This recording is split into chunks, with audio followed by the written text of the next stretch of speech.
Potential essay themes మీరు note చేసుకుంటే I will be very happy. మనకి టోటల్ 6 టాపిక్స్ ఉన్నాయి. ఒక్కొక్క టాపిక్ మీద పొటెన్షియల్ థీమ్స్ మనం ఐడెంటిఫై చేసినవి లాస్ట్ 1 ఇయర్గా జరిగిన current issues, mostly focused on last 8 months. సరే, మనం present dynamics of Indian politics themes ఒకసారి ఐడెంటిఫై చేద్దాం. ఎంతమందికి గుర్తుందో కూడా చెప్పండి. దాదాపు 73rd 74th constitutional amendment act వచ్చి 30 years అయింది. Isn't it? So it is highest potential theme. Just 1 line రాసుకుంటే చాలు. అంటే మనం 73rd 74th constitutional amendment act 73rd 74th ఒకవేళ చదవాల్సి వస్తే ఏ కోణంలో చదవాలి? లెట్ us అండర్స్టాండ్ అంటే ఇప్పుడు మనం దాని ఎవల్యూషన్ చూడాలి కదా, దాని ప్రోగ్రెస్ చూడాలి కదా, దాని సక్సెస్ అండ్ ఫెయిల్యూర్ని అసెస్ చేయాలి కదా. అంటే మనం 73rd and 74th constitutional amendment act evolution ఏంటి, దాని సక్సెస్ అండ్ ఫెయిల్యూర్ ఏంటి, దాని ప్రజెంట్ ఛాలెంజెస్ ఏంటి, వాటిని ఓవర్కమ్ చేసే మెజర్స్ ఏంటి, ఇవి మనం అర్థం చేసుకోవాలి. దీనికి ఏమి చేయకల్లా లక్ష్మీకాంత్ బుక్ని మళ్ళీ ఒకసారి చదివితే చాలు. చదివి జస్ట్ మీ కరెంట్ అఫైర్స్ టాపిక్స్ పోస్ట్ చేశారు మీ గ్రూప్లో. ఆర్ఆర్ఆర్ గ్రూప్ అని ఉంది కదా, ఆ గ్రూప్లో కరెంట్ అఫైర్స్ టాపిక్స్ పోస్ట్ చేశారు. అందులో 73rd 74th constitution amendment act అనేది ఉంది. జస్ట్ మెయిన్స్ క్వశ్చన్ ఉంది. ప్రజెంట్ ఛాలెంజెస్ ఏంటి, ఎలా ఓవర్కమ్ చేయాలి అనే పర్స్పెక్టివ్లో ఏవైతే బుల్లెట్ పాయింట్స్ ఉన్నాయో వాటిని చదువుకోగలిగితే అవి మీకు వే ఫార్వర్డ్కి హెల్ప్ అవుతాయి. సింపుల్, ఎక్కువేం అవసరం లేదు. ఈ టైంలో కూడా మీరు ఎక్కువేం చదవక్కర్లా. ఆల్రెడీ 73rd 74th మీకు తెలిసిందే. రైట్, నెక్స్ట్ ఒక ఆల్ ఇండియా జ్యుడిషియల్ సర్వీస్ మీద ఒక డిస్కషన్ జరిగింది. ఆల్ ఇండియా జ్యుడిషియల్ సర్వీస్, దీన్ని లా కమిషన్ మనకి ఇండిపెండెన్స్ వచ్చినప్పుడు ఒకసారి సిఫార్సు చేసింది. ఆర్టికల్ 312 కింద కూడా ఈ ఆల్ ఇండియా జ్యుడిషియల్ సర్వీస్ గురించి మెన్షన్ చేయడం జరిగింది ఆల్రెడీ. ఇది ఒకసారి మీరు చదువుకుంటే బాగుంటుంది. All India judicial service and I will post the key points related to all India judicial service. ఏమేమి రిపోర్ట్స్ రిలీజ్ అయ్యాయి అండ్ దాని మీద ఉన్న ఒపీనియన్ ఏంటి, జనరల్ స్టేక్ హోల్డర్స్ ఒపీనియన్ ఏంటి అనేది ఒక 1 page కీ పాయింట్స్ రిలీజ్ చేస్తాను. వాటిని మీరు ఎలాబొరేట్ చేసుకోవచ్చు. నెక్స్ట్ ఆర్టికల్ 370 అబ్రిగేషన్ మీకు తెలుసు, కరెక్ట్గా 5 years అయింది కదా రీసెంట్గా ఉన్నమాట. సో ఆర్టికల్ 370 అబ్రిగేషన్ తర్వాత వచ్చిన చేంజెస్ ఏంటి, కాంటెంపరీ పొలిటికల్ డైనమిక్స్ అంటే అదే కదా ఆర్టికల్ 370. సో కంపల్సరీ దాన్ని ఏ పర్స్పెక్టివ్లో చూడాలి, అది again success, failure, challenges and way forward. Article 370 abrogation తర్వాత రైట్, దాని కౌంటర్ ఆర్గ్యుమెంట్స్, క్రిటిసిజం ఇలాంటివి and constitutional challenges. Any future further constitutional challenges ఏమైనా ఉంటాయా రాజ్యాంగబద్ధమైనటువంటి, అంటే ఆర్టికల్ 370 అబ్రిగేషన్ రివోక్ చేయొచ్చా? అసలు ఫస్ట్ ఆర్టికల్ 370 అబ్రిగేషనే కాదా, అది రద్దా కాదా అంటే మీరు ఆలోచించండి. అది ఆర్టికల్ 370 అబ్రిగేషన్ ఉంటామా అని మనము టైటిల్గా పెట్టుకున్నాము. యాక్చువల్గా ఆర్టికల్ 370 టెక్నికల్గా ఏం చేశారు ప్రస్తుతం? యాక్చువల్గా రాజ్యాంగం ప్రకారం ఏముంటుంది, Jammu and Kashmir separate constitution ఉండాలి. ఆ కాన్స్టిట్యూషన్ ఎవరు ఫ్రేమ్ చేసుకున్నారో ఆ లెజిస్లేటివ్ మెంబర్స్ మాత్రమే పాస్ చేసుకుంటున్నారు. అప్పుడు లెజిస్లేచర్ లేదు, లెజిస్లేచర్ లేనప్పుడు ప్రెసిడెంట్ ఉంటారు. ప్రెసిడెంట్ రూల్ ఉన్నప్పుడు లెజిస్లేచర్ ఎవరు అవుతారు, పార్లమెంట్ అవుతుంది. పార్లమెంట్ లెజిస్లేషన్ చేసింది, ఏమని చేసింది, ఆ లెజిస్లేషన్లోనే తమ కాన్స్టిట్యూషన్ని ఇప్పుడు ప్రజెంట్ దాన్ని సుప్తావస్థలో పెట్టారు, నిద్రావస్థలో పెట్టారు. అంటే ఏమవుతుంది అప్పుడు, అది చెల్లదు. దాన్నే వాళ్ళే ఆ లెజిస్లేషన్ జమ్మూ అండ్ కాశ్మీర్ తనంతటితోనే ఏం చేసుకుంది, యూనియన్ టెరిటరీస్గా డివైడ్ చేసుకుంది. ఆర్టికల్ 370 ఇప్పుడు టెక్నికల్గా రద్దయినట్ట, లేకపోతే లెజిస్లేషన్ ద్వారా వాళ్ళు దాన్ని స్టేట్ని యూనియన్ టెరిటరీస్గా మార్చుకున్నట్ట? లెజిస్లేషన్ ద్వారా మార్చుకున్నట్టు. Okay, the legislation was actually parliament at that time. So అదే అయితే ఇది టెక్నికల్ ఇష్యూ అయినప్పటికీ కూడా మనం దాని ఆర్టికల్ 370 కోణం ఎలా చదవాల్సి ఉంటుంది, కాన్స్టిట్యూషనల్ ఛాలెంజెస్ ఈ ఫ్యూచర్లో చూడాలంటే again Jammu and Kashmir legislation revoke అయ్యి దానికి స్వయం ప్రతిపత్తి కనుక ప్రెసిడెన్షియల్ ఆర్డర్ ద్వారా పార్లమెంట్ లెజిస్లేషన్ పాస్ చేసి పంపించగలిగితే మళ్ళీ అవకాశం ఉండొచ్చు ఈ టెక్నికల్ ఛాలెంజ్. మరి అలాంటి ఛాలెంజెస్ లేకుండా మళ్ళీ స్టేట్ హుడ్ అనేది ఇప్పుడు రీసెంట్ ఎలక్షన్స్ అనేవి జరుగుతున్నాయి, తిరిగి తన రాష్ట్ర హోదాని కల్పించే ప్రయత్నం చేస్తున్నారు. సో దానివల్ల వచ్చే అడ్వాంటేజెస్ ఎక్కువగా చెప్పాల్సి ఉంటుంది డిసడ్వాంటేజెస్ కన్నా. రైట్, నెక్స్ట్ ఇక రీసెంట్ ఎలక్షన్స్ అయిన తర్వాత ఇమ్మీడియట్గా మనకి రిపోర్ట్స్ రిలీజ్ అయినాయి 1 weekలో.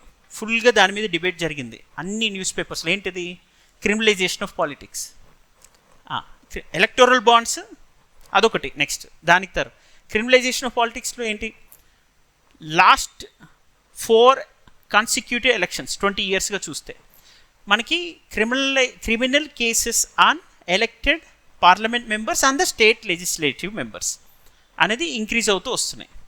సో ఇప్పుడు మనకి దాదాపు 80% కూడా మెంబర్స్ క్రిమినలైజేషన్తో ఉన్న పరిస్థితి ఉందన్నమాట. దాన్ని మనం దృష్టిలో పెట్టుకొని ఇప్పుడు క్రిమినలైజేషన్ ఆఫ్ పాలిటిక్స్ అంటే డెఫినెట్లీ మన దగ్గరే ఉండాలి, స్టాటిస్టిక్స్ ఉండాలి, గ్రాఫికల్ రిప్రజెంటేషన్ ఉండాలి, దానికి రీజన్ ఉండాలి, దాన్ని ఓవర్కమ్ చేసి మళ్ళీ అగైన్ ఛాలెంజెస్ని ఓవర్కమ్ చేస్తే టెస్టిమోనియల్స్ ఉండాలి. ఈ కొంచెం రీసెర్చ్, బేసిక్ రీసెర్చ్ చేసుకోగలగాలి. నెక్స్ట్ ఎలాగో ఎలక్షన్స్ జరిగినప్పుడు ఇష్యూ దేని మీద డిబేట్ ఉంటుంది? డెమోక్రసీలో ఈ 75 years of independent India democratic challenges ఎలా ఉన్నాయి, డెమోక్రసీ మీద కొంచెం వర్క్ చేయాల్సి ఉంటుంది అని కాన్సెప్ట్ పైన. So now we have discussed about 30 years of 73 and 73rd and 74th constitutional amendment acts. ఇది ఒక పొటెన్షియల్ థీమ్.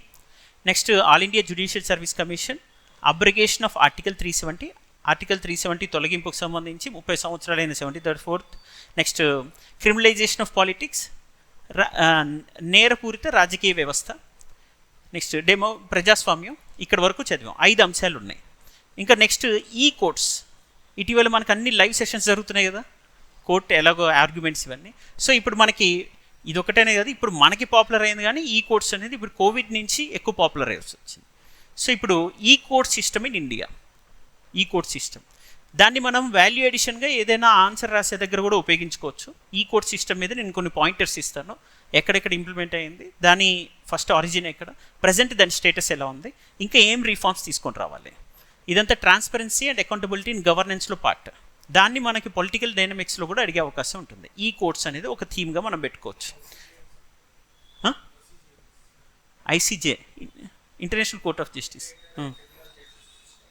క్రిమినల్ జస్టిస్ సిస్టమా? ఓకే, అది ఈ కోర్ట్స్ ద్వారా కూడా ఆ క్రిమినల్ జస్టిస్ సిస్టమ్ అడ్రస్ చేయడానికి ఉపయోగపడే వన్ ఆఫ్ ద టూల్స్ అది. అలా చేసుకోవచ్చు, కరెక్ట్. అది వన్ ఆఫ్ ద సొల్యూషన్స్. దాని మీద కొన్ని పాయింటర్స్ మీకు ఉపయోగపడతాయి, అది నేను రిలీజ్ చేస్తాను, మీకు అవి ఇస్తాను. నెక్స్ట్ ఈ న్యాచురల్గా ఎలక్టోరల్ బాండ్స్ డిస్కషన్ వచ్చినప్పుడు ఎలక్షన్ అలయన్సెస్, ఎలక్టోరల్ బాండ్స్, ఇవన్నీ దేనిలో పార్ట్? Election reforms. ఇప్పుడు recent parliamentary elections and state legislative assembly elections కూడా బోత్ ద స్టేట్స్ అయినాయి కాబట్టి మనం ఏ రకంగా ఆలోచిస్తాం? ఇప్పుడు ఎలక్షన్ రిఫార్మ్స్ అంట. ఎలక్షన్ రిఫార్మ్స్ అనేవి ఎక్కడి నుంచి స్టార్ట్ చేస్తాం? ఫస్ట్ కాన్స్టిట్యూషనల్ ఆస్పెక్ట్ చూస్తాం. కాన్స్టిట్యూషనల్ ఆస్పెక్ట్లో చూసి and election commission of India rules, responsibilities, దాని నియామకం, తొలగింపు, ఇవన్నీ ఉంటాయి, అది నిర్వహించే పాత్ర. అది ఇవన్నీ అయిపోయిన తర్వాత నెక్స్ట్ ఏం చదువుతాం మనం? దానిలోనే ఇటీవల వచ్చినటువంటి మార్పులు ఏంటి, అందులో నేరపూరిత రాజకీయ వ్యవస్థ కూడా ఎలక్టోరల్ రిఫార్మ్స్ అండ్ అలయన్స్లో పార్ట్. క్రిమినలైజేషన్ ఆఫ్ పాలిటిక్స్లో అది కూడా పార్ట్ అవుతుంది. నెక్స్ట్ ఎలక్టోరల్ బాండ్స్ కూడా అందులో పార్ట్ అవుతుంది, electoral bonds. So next electoral alliances, electoral bonds, criminalisation of politics, all are part of electoral reforms. Electoral reforms is an umbrella topic, and including electoral reforms and e-courts and judicial reforms are part of democracy. మీకు అర్థమవుతుంది కదా concept ఎలా derive చేసుకుంటున్నామో? First నుంచి మనం discuss చేసినవి ఏమేమి వచ్చాయి? ఇప్పుడు 73rd and 74th constitution amendment act వచ్చి 30 years అయింది, అది థీమ్ అనుకున్నాం. Is it part of democracy debate? Right. Next electoral alliances, electoral bonds and electoral reforms, criminalization of politics are all 4 concepts part of democracy again. And ఒక్కొక్కటి ఒక్కొక్క special question అవుతుంది. Electoral bonds question అవ్వచ్చు, electoral alliance question అవ్వచ్చు, entire election reforms question అవ్వచ్చు, and democracy question అవ్వచ్చు. ఇప్పుడు elections జరిగాయి కాబట్టి ఇయర్ రీసెంట్గా ఈ ఎలక్షన్స్ జరిగి లాస్ట్ 6 months జరిగిన కరెంట్ అఫైర్స్లో ఒక కంప్లీట్ 4 months ఏది ఉంది? ఈ పాటికి క్వశ్చన్ పేపర్ సెట్ అయిపోయింది. ఇప్పుడు క్వశ్చన్ పేపర్ సెట్ చేయడానికి ముందు వాళ్ళు ఒకసారి తరచి చూస్తే న్యూస్ పేపర్స్లో ఏం కనిపిస్తాయి? మొత్తం 4 months ఎలక్షనే కనిపిస్తుంది. ఎలక్షన్ కనిపించినప్పుడు కాంటెంపరీ పొలిటికల్ డైనమిక్స్లో ఏముంటుందిగా?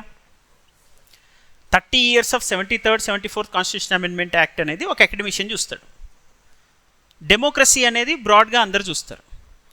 డెమోక్రసీలో భాగంగా ఏం చూస్తాం మనం? Federalism, distribution of power, representative form of government, accountable governance, ఇవన్నీ పార్ట్ అవుతాయి. ఇందులో క్రిమినలైజేషన్ ఆఫ్ పాలిటిక్స్ వస్తుంది, ఎలక్టోరల్ బాండ్స్ వస్తుంది, ఎలక్టోరల్ అలయన్స్ వస్తుంది, ఎలక్షన్ రిఫార్మ్స్ వస్తాయి.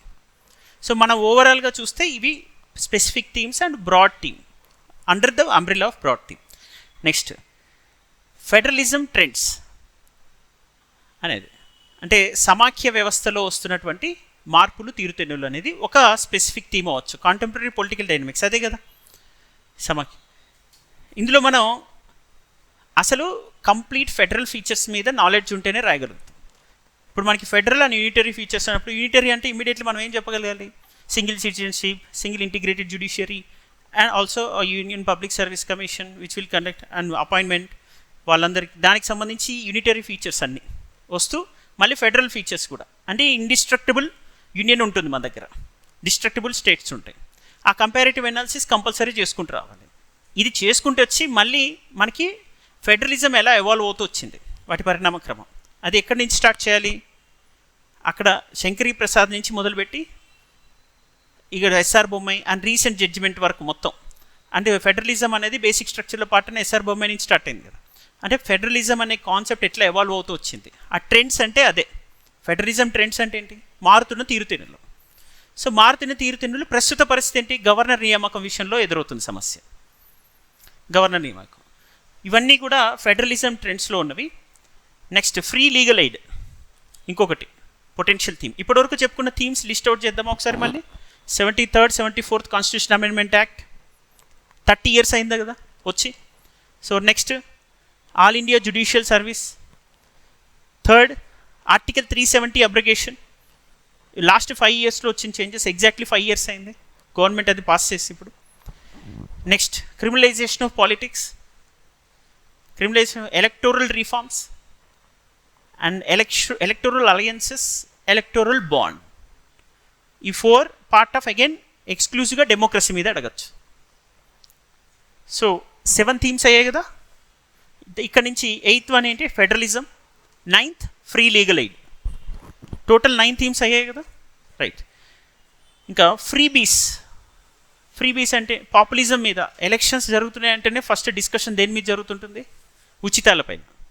ఇప్పుడు సూపర్ 6 నుంచి మొదలు పెడితే అక్కడ డైరెక్ట్ బెనిఫిషియరీ స్కీమ్స్, అవి నిజంగా ఫ్రీబీసా లేదా వెల్ఫేరా? వెల్ఫేర్ అండ్ ఫ్రీబీస్ మధ్య ఉన్న డిఫరెన్స్ ఏంటి? వెల్ఫేర్ గవర్నెన్స్ అంటే ఏం చేస్తుంది? ఇంక్లూజివ్ పార్టిసిపేటివ్ గవర్నెన్స్కి ప్రాధాన్యత ఇస్తుంది. అదే ఫ్రీబీస్ దేనికి ఇస్తుంది? పాపులిస్ట్ పాలసీస్కి, ఓట్ బ్యాంక్ పాలిటిక్స్కి ప్రాధాన్యత ఇస్తుంది. సో వీటిని ఓట్ బ్యాంక్ పాలిటిక్స్లో దేన్ని వేయాలి అండ్ వెల్ఫేర్ గవర్నెన్స్లో దేన్ని వేయాలి? రైట్. సపోజ్ టీఆర్ఎస్ గవర్నమెంట్ వచ్చింది అనుకోండి, ఫ్రీ బస్ ఏమైపోద్ది? ఫ్రీబీ అయిపోతుంది. ఇప్పుడు మన గవర్నమెంట్ కాంగ్రెస్ వచ్చింది కాబట్టి ఇప్పుడు ఫ్రీబీ ఏం అవ్వాలి? వెల్ఫేర్ అవ్వాలి. అవ్వక తప్పదు. ఎందుకని అప్పుడు అది ఎలా మారుస్తాం? మీరు ఫ్రీబీ అంటే మీరు ఇష్టం వచ్చినట్టు గవర్నమెంట్కి అగెయిన్స్ట్గా క్రిటిసైజ్ చేస్తూ రాయకూడదు. కొన్నింటి సెలెక్టివ్గా రాయగలగాలి. అంటే వర్క్ ఫోర్స్ ఇంక్రీజ్ అవుతుంది. ఎవరిది? Women work force, female work force participation rate as per national sample survey organisation. Female work force participation rate అనేది మనకి డిక్లైన్ అవుతూ వస్తున్నప్పుడు అర్బన్ ఏరియాస్లో అవి పెంచడానికి ఇలాంటి స్కీమ్స్ పనికొస్తాయి. ఇది జస్టిఫికేషన్, కొంచెం ఇంటెలిజెంట్గా ఆలోచించాలి. అలా చెప్పి హవెవర్ మళ్ళీ ఏం చెప్పాలి?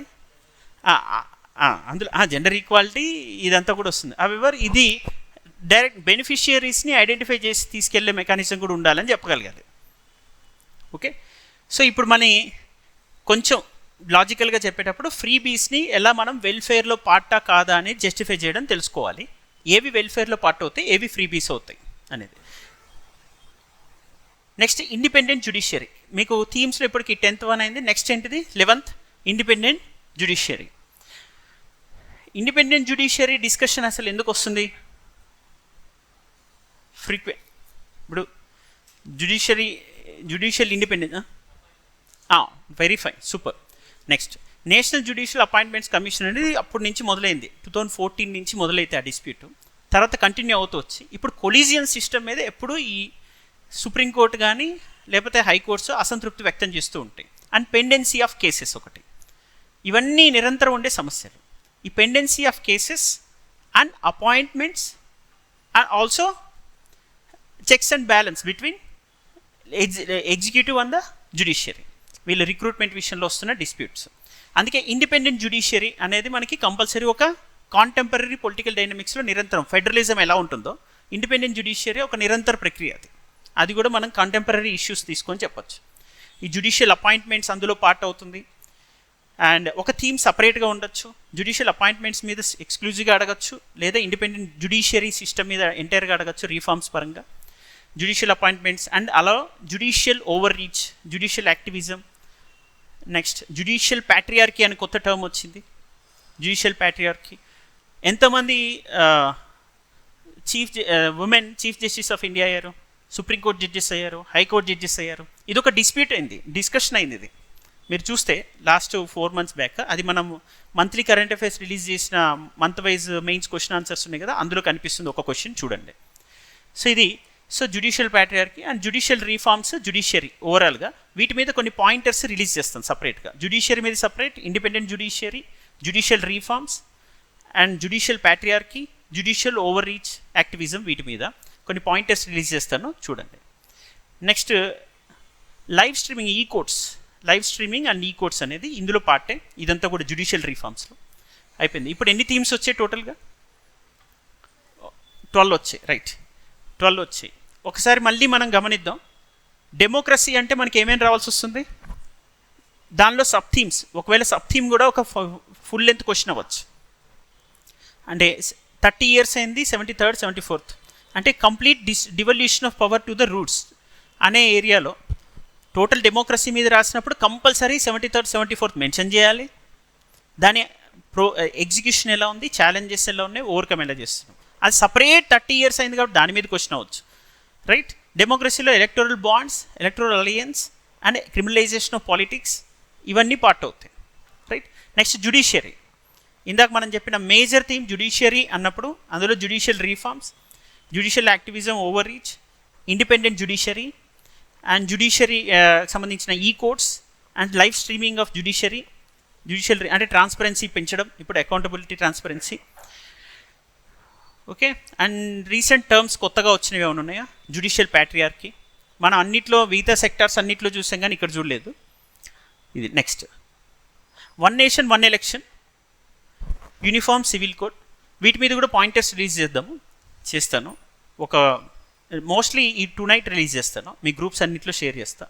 వన్ నేషన్ వన్ ఎలక్షన్, ఆ తర్వాత యూనిఫామ్ సివిల్ కోడ్, ఇంకోటి సేమ్ సెక్స్ మ్యారేజ్. ఇది మనం 2 రకాలుగా చూస్తాం. సేమ్ సెక్స్ మ్యారేజ్ ఒకటి సొసైటీలో చూడొచ్చు, బట్ ఇక్కడ మనం పాయింటర్స్ రిలీజ్ చేసినప్పుడు ఇది సుప్రీంకోర్టు ఇచ్చిన జడ్జిమెంట్ పర్స్పెక్టివ్లో సేమ్ సెక్స్ మ్యారేజ్ని చూడాల్సి ఉంటుంది. ఓకే, కాంటెంపరీ పొలిటికల్ డైనమిక్స్లో. నెక్స్ట్ విమెన్ రిజర్వేషన్ బిల్, ఇది కూడా 2023 విమెన్ రిజర్వేషన్ బిల్ గుర్తుంది కదా అందరికీ. ఇప్పుడు నెక్స్ట్ డీలిమిటేషన్ కమిషన్ ప్రకారం సీట్స్ ఎక్స్టెండ్ అయ్యాయి కదా, అప్పుడు అందులో ఖచ్చితంగా ఏముంటుంది, 27 తర్వాత జరిగే ఎలక్షన్స్లో ఉమెన్కి 1/3 రిజర్వేషన్ అనేది ఇక్కడ ప్రాతినిధ్య ప్రభుత్వాలు ఇవ్వాల్సి వస్తుంది. ఇవి కాంటెంపరీ పొలిటికల్ డైనమిక్స్లో ఉన్న ప్రధానమైన అంశాలు, థీమ్స్ అంటున్నాం మనం. Next contemporary social issues, social problems ఒకసారి చూడండి. ఇందులో ఏజింగ్ పాపులేషన్ ఒకటి, అంటే పెరుగుతున్న వృద్ధుల సంఖ్య, దాని గురించి ఉండొచ్చు. చైల్డ్ లేబర్ రెండవది, చైల్డ్ లేబర్. ఇంకా డ్రగ్ మినేస్ అనేది సాధారణంగా ఉండేది, వీటి మీద పాయింటర్స్ రిలీజ్ చేస్తే కొంచెం చూసుకోండి. నెక్స్ట్ మనం సహజంగా ఆలోచించే దానికన్నా కొంచెం భిన్నంగా ఆలోచిస్తే, ఒకవేళ ఎగ్జామినర్ ఆలోచిస్తే ఇంపాక్ట్ ఆఫ్ క్లైమేట్ చేంజ్, అంటే యూపీఎస్సీ పర్స్పెక్టివ్ ఆలోచిస్తే impact of climate change on whom, usually marginal sections, society పైన ఎలా ఉంటుంది, వాతావరణ మార్పు ప్రభావం. ఇది కొంచెం అవుట్ ఆఫ్ ద బాక్స్. అయితే రీసెంట్ కాంటెంపరీ ఇష్యూస్ని దృష్టిలో పెట్టుకుంటే ఉమెన్ మీద క్వశ్చన్స్ అడిగితే మనకి ఈ కోల్కతా ఇన్సిడెంట్ జరిగిందంటే women safety issues, women safety in India, అలాంటి పర్స్పెక్టివ్లో జెండర్ డిస్క్రిమినేషన్ ఏ పర్సిస్టెంట్ ప్రాబ్లం అన్నట్టు ఒకవేళ అంటే జెండర్ జస్టిస్ మీద కాన్సెప్ట్స్ మనం ఐడెంటిఫై చేస్తే అంతా కలిపి ఒకటే థీమ్ అవుతుంది, ఉమెన్ సేఫ్టీ. అండ్ ఇంకోటి సొసైటీ పర్స్పెక్టివ్లో women reservation bill, 2023 women reservation bill, అది సొసైటీని ఎలా ప్రభావితం చేస్తుంది, సమాజాన్ని. అంటే మనం పొలిటికల్ ఆస్పెక్ట్లో కాకుండా సామాజిక కోణంలో కనుక చూస్తే, మనం శాసన సభ్యత్వం కనుక 1/3 ఉమెన్కి కల్పిస్తే వచ్చే సామాజిక ప్రయోజనాలు ఏంటి అంటే ఏముంటుంది, సోషల్ ఇంక్లూసివిటీ అంటే సామాజిక సమ్మిళితత్వం అనే concepts and soft capital, social capital that is called, అది పెరగడం. అంటే మనం టర్మ్స్ యూజ్ చేసేటప్పుడు పొలిటికల్ పర్స్పెక్టివ్లో కాకుండా కీవర్డ్స్ జార్గన్ అనేది సొసైటీ పర్స్పెక్టివ్లో వాడతాం కాంటెంపరీ సోషల్ ఇష్యూస్ దగ్గర వచ్చినప్పుడు.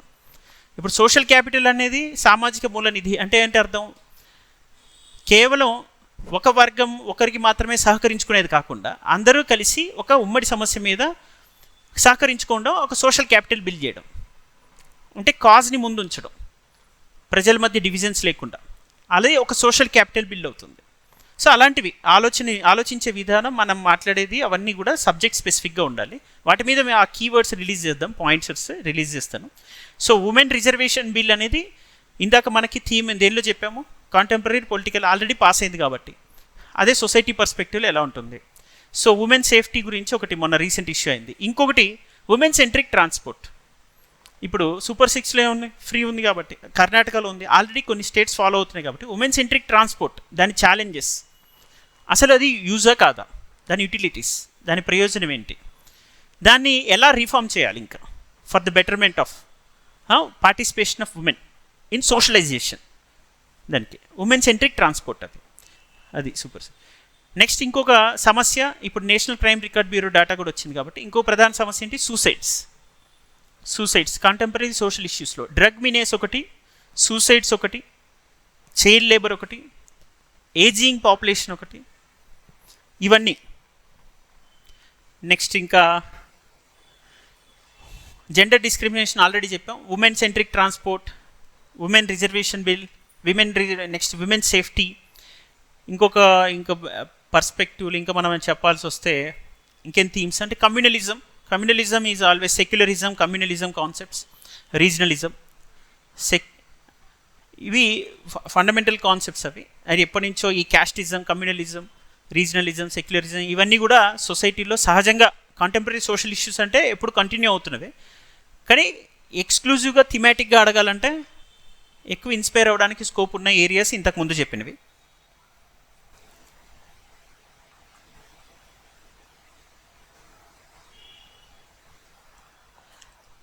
Next issues of economic growth అని తీసుకున్నాం అనుకోండి.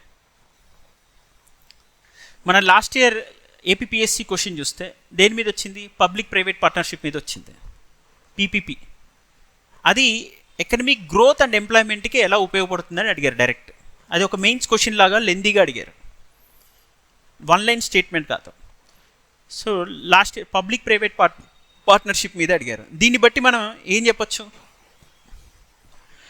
అంటే సెక్టోరల్ వైజ్గా ఎకానమీ గ్రోత్ ట్రెండ్స్ని అడిగే అవకాశం ఉండొచ్చు, అంతే కదా. ఇప్పుడు ఒక అంచనా వేసుకోవాలి మనం ప్రీవియస్ ఇయర్ క్వశ్చన్స్ ఆధారంగా. యూపీఎస్సీ ప్రీవియస్ ఎస్ఎస్ మనకి ఇక్కడ పనికిరావు, అన్నీ అవి డిఫరెంట్ ఓరియంటేషన్లో ఉంటాయి. ఇక్కడేమో స్పెసిఫిక్ టాపిక్ ఇచ్చి అడుగుతున్నారు. స్పెసిఫిక్ టాపిక్ ఇచ్చి అడిగారంటే మనకి స్టేట్ పిఎస్సీ ఒకటే ఆధారం. స్టేట్ పిఎస్సీలో ఏపీపీఎస్సీ అడిగిన విధానాన్ని బట్టి పీపీపీ అడిగారంటే ఇప్పుడు ఏమేమి అడగచ్చు ఇంకా దాన్ని స్పెసిఫిక్గా అడిగితే.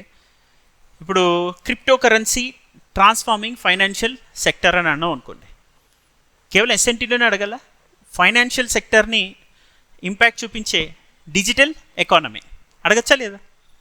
ఇప్పుడు టోటల్గా డిజిటలైజ్ అవుతుంది కదా ఎంటైర్ ఎకానమీ, ఈ ఫైలింగ్ పెరిగింది, ఈ returns and entire digital. So digital economy మీద ఒక స్పెసిఫిక్ థీమ్, అది ఎకనమిక్ గ్రోత్ అండ్ డెవలప్మెంట్ని ఎలా ఇంపాక్ట్ చేస్తుంది, ఇది ఒక specific theme, right. Public private partnership ఒక థీమ్, ఎక్స్క్లూజివ్గా పబ్లిక్ ప్రైవేట్ పార్ట్నర్షిప్ మీద అడగచ్చు. ఎంఎస్ఎంఈ ఎస్ నెక్స్ట్ రాబోతుంది అదే ఎంఎస్ఎంఈ. సో ఎంఎస్ఎంఈ ఇప్పుడు దానికి ముందు మనం ఏమన్నా డిజిటల్ ఎకానమీ ఒక specific theme.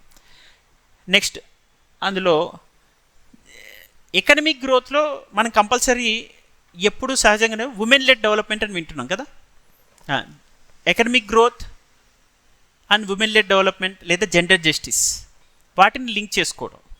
Economic growth and gender justice, దీని మీద మీకు ఎలా దీన్ని అప్రోచ్ అవ్వచ్చు అనేది ఒక 2 pages పాయింటర్స్ రిలీజ్ చేస్తాను. Economic growth and gender justice and women led development. ఈ ఉమెన్ లెడ్ డెవలప్మెంట్ అంటే పదం ఎక్కడిది ఫస్ట్ ఇయర్ బడ్జెట్లో వాడారు కదా బడ్జెట్లో. సో దాన్ని బట్టి మనం అర్థం చేసుకొని ఆ పాయింటర్స్ రాసుకొని ఇవి ఎలా యూటిలైజ్ చేసుకోవాలి అని తెలిస్తే చాలా. అంత women lead develop impact growth and justice. Okay, growth and justice అంటే ఏంటిది? ఇది మనము ఎకనమిక్ గ్రోత్ అండ్ డెవలప్మెంట్ మీద ఫోకస్ చేస్తున్నాం కదా, ఇందులో ఇంక్లూజివిటీ అండ్ జస్టిస్ అనే కాన్సెప్ట్స్ని ఇంటిగ్రేట్ చేసి తీసుకెళ్తున్నామా అనేది కూడా ఇప్పుడు ఆలోచించాల్సిన అవసరం వచ్చింది. So economic growth and justice and economic growth and sustainability. Economic growth and justice, economic growth and sustainability. Justice is a larger concept.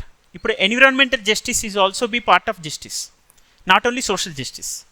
Economic గ్రోత్తో మనం ఇంటిగ్రేట్ చేసినప్పుడు, అంటే మనం ఆర్థిక వృద్ధి మీద ప్రాధాన్యత ఇచ్చినప్పుడు దేన్ని నెగ్లెక్ట్ చేస్తున్నాం?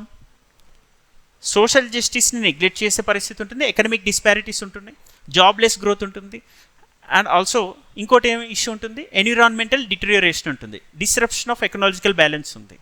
సో సోషల్ ఈక్విటీ దెబ్బతింటుంది అండ్ బ్యాలెన్స్ ఆఫ్ ఎకాలజీ ఇదంతా కూడా దెబ్బతింటుంది. ఇవన్నిటిని దృష్టిలో పెట్టుకొని మనం ఎకనమిక్ గ్రోత్ అండ్ డెవలప్మెంట్లో, డెవలప్మెంట్ అన్నారంటేనే న్యాచురల్గా అందులో ఏమి ఇంటిగ్రేట్ అవుతాయి? ఎకనమిక్ గ్రోత్ తోటి సస్టైనబిలిటీ అండ్ జస్టిస్ ఇవి ఇంటిగ్రేట్ అవుతాయి.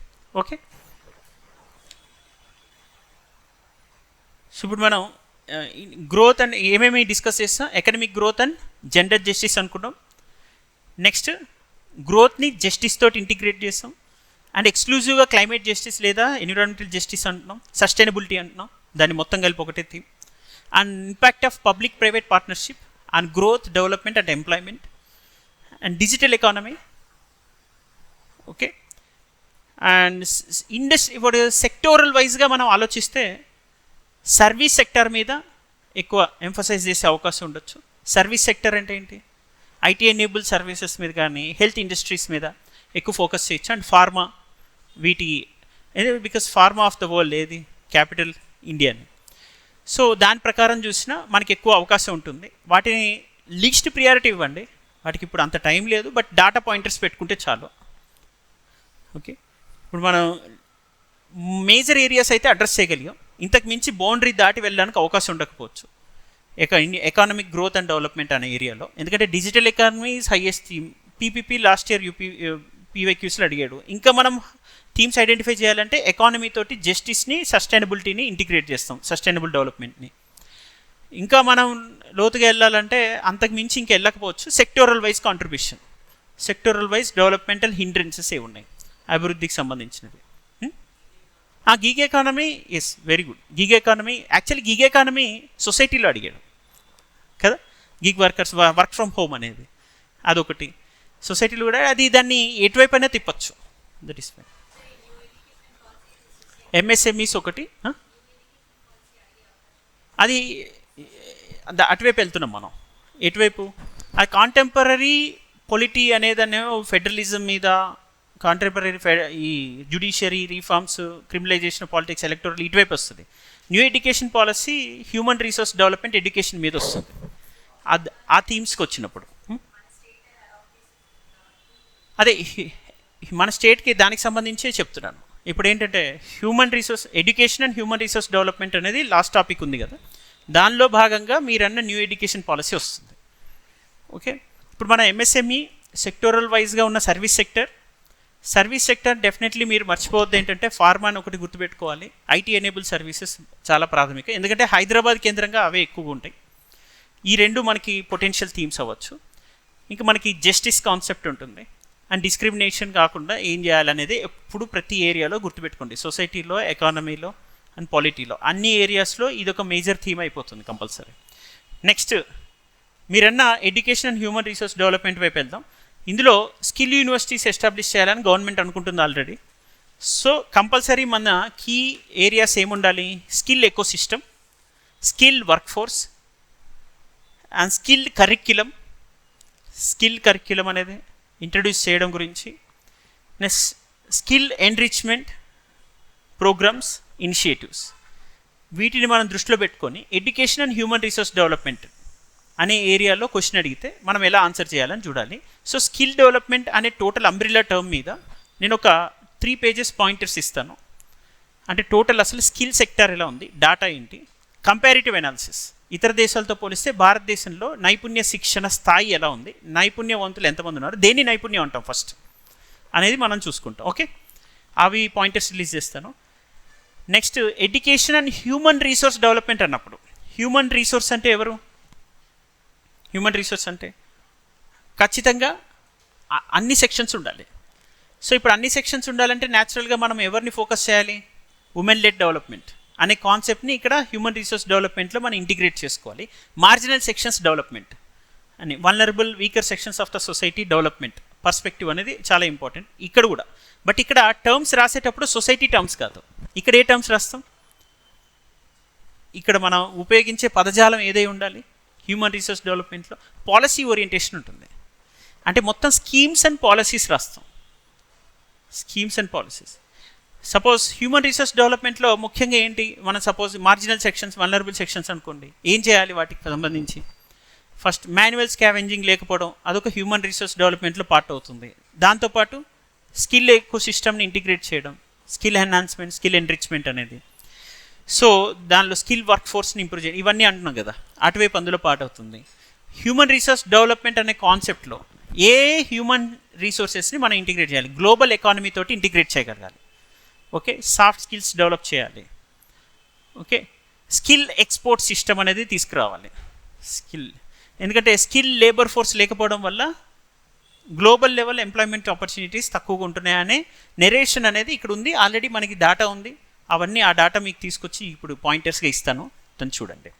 సో ఇప్పుడు మనం women led development. Next education system మీద. ఎడ్యుకేషన్ సిస్టంలో ఏమొస్తుంది? New education policy mandatory and entire education sector reforms and evolution since ancient times. మనం హిస్టారికల్ కంటెక్స్ట్తో రాస్తూ వస్తాం ఇక్కడ ఎడ్యుకేషన్ రిఫార్మ్స్ అన్నప్పుడు. ఇండియన్ ఎడ్యుకేషన్ సిస్టమ్ ఎలా ఉంది and during colonial times how it was transform since the time of Macaulay time నుంచి ఇప్పటి వరకు ఎలా మారుతూ వచ్చింది.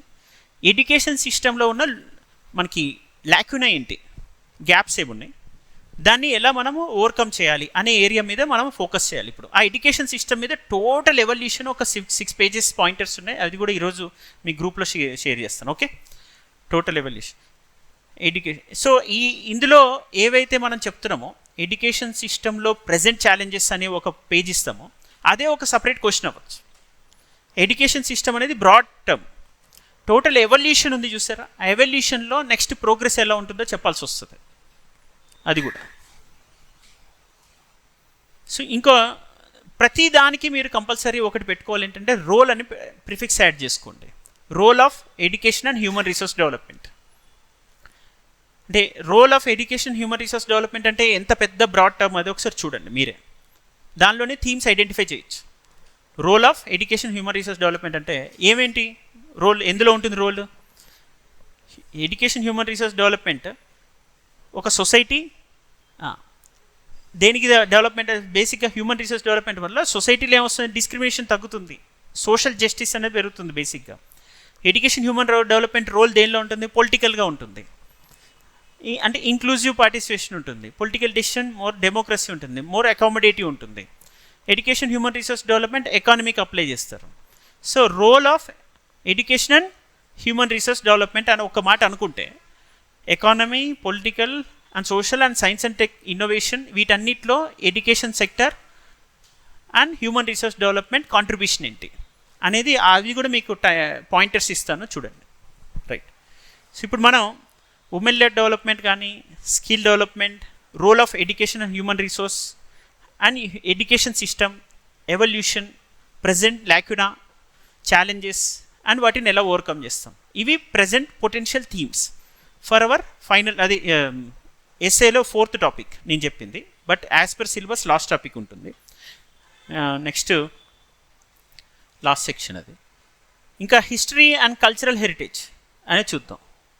హిస్టరీ అండ్ కల్చరల్ హెరిటేజ్ సుమారు కాంటెంపరీ పొలిటికల్ డైనమిక్స్లో ఎన్ని ఐడెంటిఫై చేసాం థీమ్స్ మనం? Even sub themes, electoral reforms, alliances and electoral bonds 15 వచ్చినాయి. అంటే ఇప్పుడు సొసైటీలో ఎన్ని వచ్చుంటాయి? అరౌండ్ 10 వచ్చాయి. రైట్, 15, 10 ఇవి ఎడ్యుకేషన్ హ్యూమన్ రిసోర్స్ డెవలప్మెంట్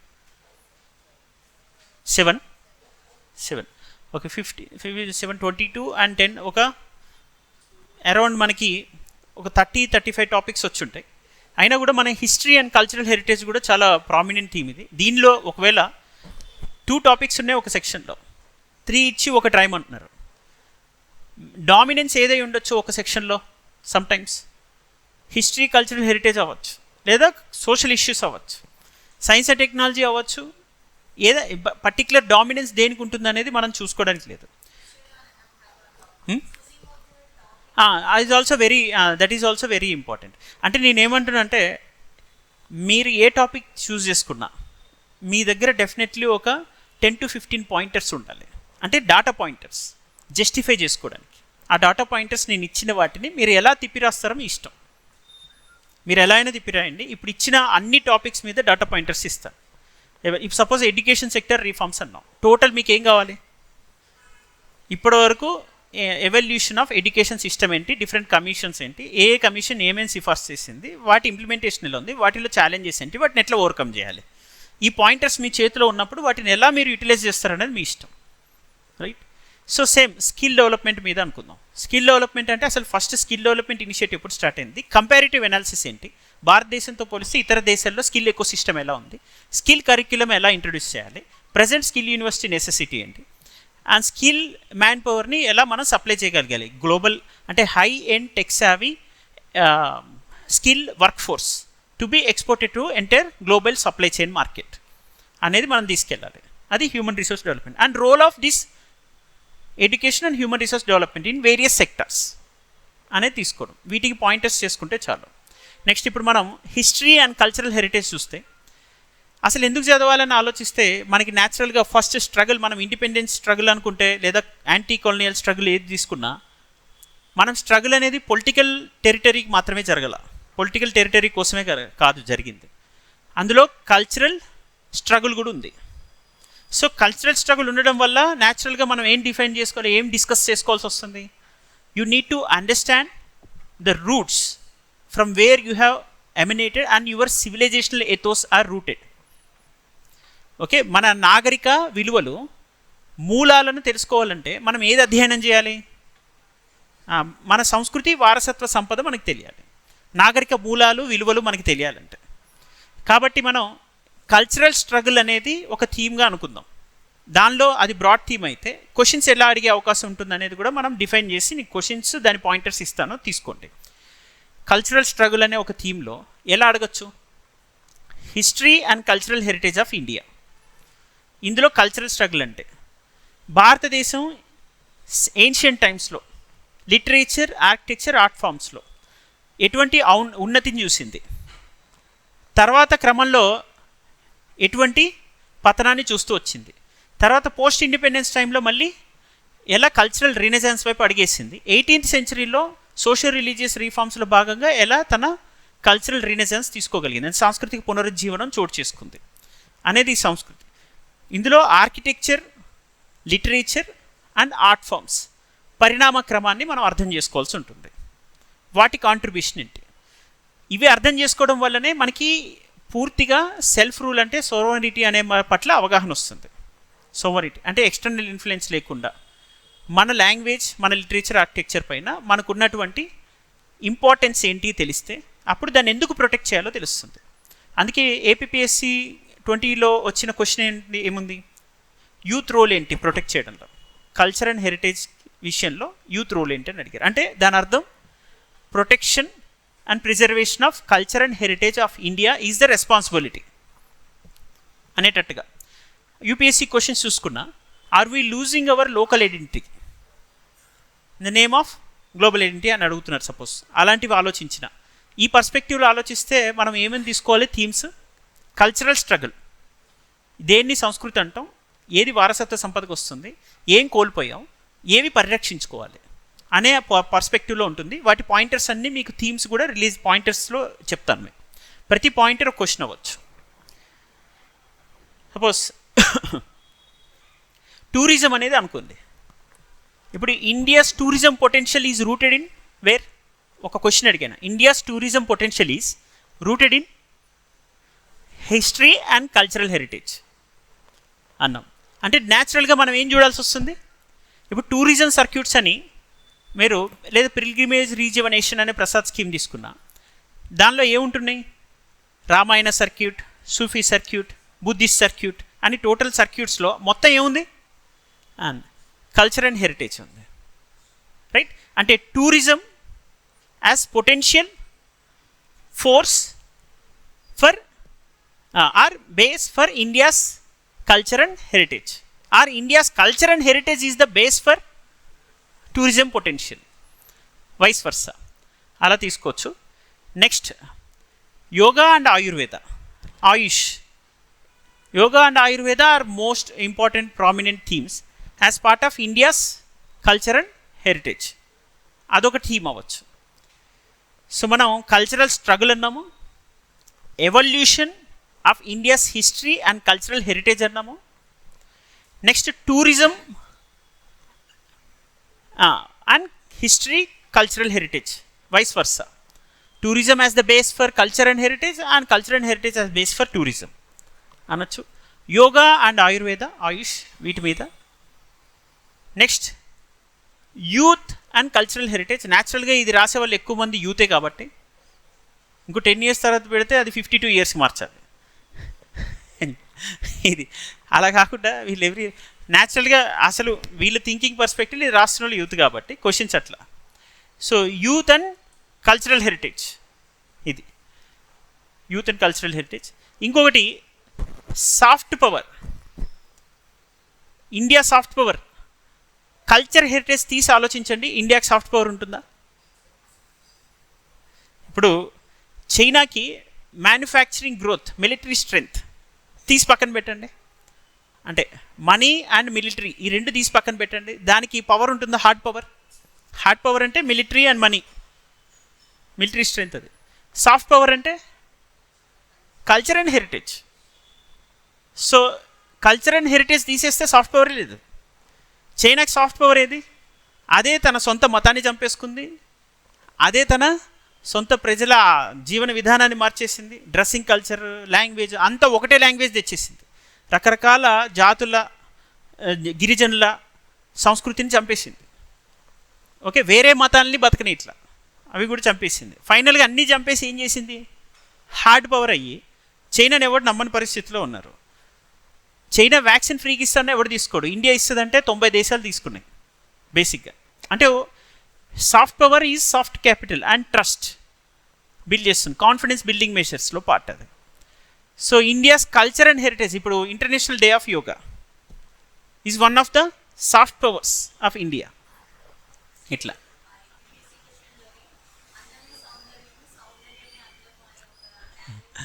అంటే ఏపీపీఎస్సిలో international, national and general topics అని ఇచ్చారు అట్లా కొన్ని, కానీ మనకి తెలంగాణలో స్పెసిఫిక్గా టాపిక్స్ ఇచ్చారు. ఇప్పుడు ఈ అందమే సౌందర్యం లాంటివి సొసైటీలో, ఎకానమీలో అడగడానికి రావు, అక్కడ రావు. అక్కడ కొన్ని క్వశ్చన్స్ నేషనల్, ఇంటర్నేషనల్ అని డివైడ్ చేసినప్పుడు ఇంటర్నేషనల్ లెవెల్లో సాఫ్ట్ పవర్ మీద అడిగారు last year. So soft power మీద అడిగారు కాబట్టి మనం ఎలా ఆలోచిస్తున్నాము? కల్చర్ అండ్ హెరిటేజ్ తోటి ఇంటిగ్రేట్ చేయడానికి అవకాశం ఉంది కాబట్టి ఆలోచిస్తున్నాం. కాంటెంపరీ పొలిటికల్ డైనమిక్స్లో కూడా ఇండియన్ స్పెసిఫిక్గా ఆలోచిస్తే ఇండియన్ బోర్డర్ డిస్ప్యూట్ మీద కానీ, ఇండియాస్ రోల్ అండ్ రెస్పాన్సిబిలిటీ మీద కానీ రావచ్చు.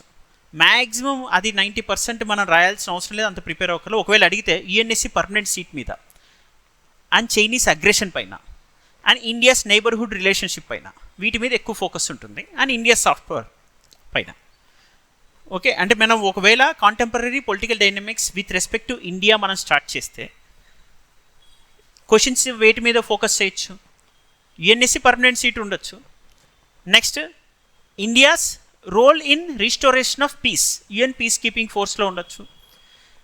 లేదా ఇండియాస్ నైబర్హుడ్ రిలేషన్షిప్ అవ్వచ్చు. ఇప్పుడు మాల్దీవ్స్తో టసెల్ ఉంది, నేపాల్తో ఇష్యూ ఉంది, శ్రీలంక, బంగ్లాదేశ్లో వచ్చినవి. శ్రీలంక ఏమైంది? అవి డెప్ట్ రీడన్ కంట్రీస్ అయిపోయినాయి. ఇంకో చోట పొలిటికల్ ఇన్స్టెబిలిటీ బంగ్లాదేశ్లో, ఇవన్నీ ఇష్యూస్ ఉన్నాయి. కాబట్టి ఇండియా రోల్ ఏంటి, ప్రామినెంట్ రోల్ ఏంటి? కాంటెంపరీ ఇంటర్నేషనల్ పొలిటికల్ డైనమిక్స్లో ఇండియా నిర్వహించవలసినటువంటి పాత్ర ఏంటి అని అడిగితే, ఒకవేళ ఒక 10% ఛాన్స్ ఉంది, 10% ఛాన్స్ ఉంటే అప్పుడు ఏం చెప్పాలి మనం? నేను అది కూడా ఇస్తాను, ఎందుకైనా మంచిది. ఇండియా అండ్ ఇట్స్ నైబర్హుడ్, దాని పాయింటర్స్, ప్రజెంట్ ఛాలెంజెస్ ఏంటి, వాటిని ఎలా ఓవర్కమ్ చేయాలి అని మనం ఒక థీమ్ అందులో కాంటెంపరీ పొలిటికల్ డైనమిక్స్లో. రెండో థీమ్ యుఎన్ఎస్సి పర్మనెంట్ సీట్. మూడోది Chinese aggression. Okay, string of pearls విని ఉంటారు కదా, ఓకే అదంతా. నెక్స్ట్ అలానే ఇంకొక major and India's again soft power, అది ఇంటర్నేషనల్ పర్స్పెక్టివ్లో. అంటే operation Rahat, Maitri, rehabilitation measures India ఏమేమి తీసుకుంది ఇప్పటి వరకు, అండ్ ఇండియా వ్యాక్సిన్ మైత్రీస్ ఇవన్నీ. So and SAARC satellites, this is role of India in contemporary political dynamics in international arena, in this international arena in multipolar world. Next ఇప్పుడు మనం themes అటువైపు మాట్లాడాం, okay. ఈ కాంటెంపరీ పొలిటికల్ డైనమిక్స్లో ఏవైనా కొంచెం editions ఉన్నాయో add చేసుకున్నాం. ఇప్పుడు హిస్టరీ, కల్చరల్ హెరిటేజ్ దగ్గర ఉన్నాం. ఫస్ట్ మనం కల్చరల్ స్ట్రగుల్ అన్నాం. కొలనియల్ టైంలో ఉన్న కల్చరల్ స్ట్రగుల్ నుంచి స్టార్ట్ చేస్తాం. కల్చర్ని ఎందుకు ప్రిజర్వ్ చేసుకోవాలి, ప్రొటెక్ట్ చేసుకోవాలి, సెకండ్. అందులో role of youth in preserving cultural heritage. And next yoga and Ayurveda, 4. Fifth tourism as potential as one of the main themes as part of culture and heritage. So without culture and heritage there is no soft power and no tourism. So naturalగా culture and హెరిటేజ్లో మనం పార్ట్గా tourism అంటే రాయాల్సి ఉంటుంది. ఏమేమి potential themes, వాటికి ఏమేమి గవర్నమెంట్ స్కీమ్స్ ఉన్నాయి. Next Indian architecture, literature, art forms ఎలా అవి ట్రాన్స్ఫార్మ్ అవుతూ వచ్చాయి అనేది ఒకవైపు మనం చదువుతూ వచ్చాము. నేను ఒక ఆలోచన ఏముందంటే, అయోధ్య మందిరాన్ని ఏ పద్ధతిలో కట్టారు, నగర స్టైల్లో కట్టారు. సో దాని మీద అది 90% మెయిన్ థీమ్స్లో పార్ట్ కాదు. ఒకవేళ రీసెంట్గా జరిగింది బిఫోర్ ఎలక్షన్స్ టైం కాబట్టి, అది లాస్ట్ 7 monthsలో ఉంది ఇష్యూ. సో దాన్ని బేస్ చేసుకొని మనం ఒకవేళ నగర స్టైల్, అయోధ్య వీటి మీద కంపేర్ చేస్తూ ఒక చిన్న డాక్యుమెంట్ రిలీజ్ చేసాము. మళ్ళీ అది మీకు పోస్ట్ చేస్తాను. మనం మేజర్ ఫోకస్ అంతా కూడా ఆర్కిటెక్చర్, ఆర్ట్ ఫామ్స్ మీదనే. ఒకవేళ దాన్ని మనం కోట్ చేయాలంటే ఒక ఎగ్జాంపుల్గా కోట్ చేయాల్సి వస్తుంది అంతే, అది మనకి హెల్ప్ అవుతుంది అంటే. ఓకే, బట్ కాంటెంపరీ ఇష్యూస్ నుంచి ఇన్స్పైర్ అయిన వాటిల్లో మేము ఎక్కువగా ఆలోచించింది పీవైక్యూస్ మీద, హిస్టరీ అండ్ కల్చర్ మీద. కాంటెంపరీ అంటే మనకి అది ఎక్కువగా అనిపిస్తుంది. అండ్ రీసెంట్ యునెస్కో సైట్స్ ఏవైతే గుర్తింపు పొందాయో, ముఖ్యంగా మన రామప్ప టెంపుల్ కానీ, అండ్ ఇంటాంజిబుల్ కల్చరల్ హెరిటేజ్ ఏవైతే వాటి మీద మాత్రం మనం ఫోకస్ చేయాల్సి వస్తుంది.